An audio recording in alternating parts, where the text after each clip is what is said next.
আজকে একটা রোগীও না আইও না, কেমনে যাবো দিনটা আইসে রে। ডাক্তার সাহেব দেখেন না আমার ভাইটার কি হয়েছে? কি হয়েছে দেখি তো, একটু দেখেন না ভাই। ওই দেখি তো কি হয়েছে, কি হয়েছে?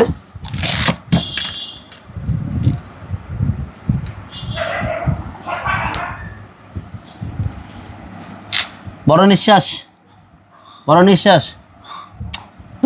তোর মেশিন নষ্ট হয়ে গেছে গা। আল্লাহ রে, আমার ভাইয়েরা অনেক শেষ। আমার বাবির কি হইব? আল্লাহ আল্লাহ ভাই, ভাই তোর লেগ হয়ে যাবো ভাই। ভাই ও ভাই। আরে থামেন থামেন মিয়া, কথা শেষ করছি আমি। কথা হ্যাঁ কথা শুনবেন আগে, এরপর না চিজা করবেন মিয়া। এই যে রুগীদের একটা সমস্যা, কথা না শুনে কথা ইয়া করতে থাকে। কোন কোন? কইছি যে আমার মেশিন নষ্ট, আপনি বাইরের মেশিন ঠিক আছে তো? বাইরের মানে বাইরের মেশিন সমস্যা নাই, আমার মেশিনটা নষ্ট, আমি মেশিন পাল্টে আনতেছি। বন। আরে ভাই আগে কইবেন না, আমি তো মনে করছিলাম আমার ভাইয়ের মেশিনটা নষ্ট হয়ে গেছে।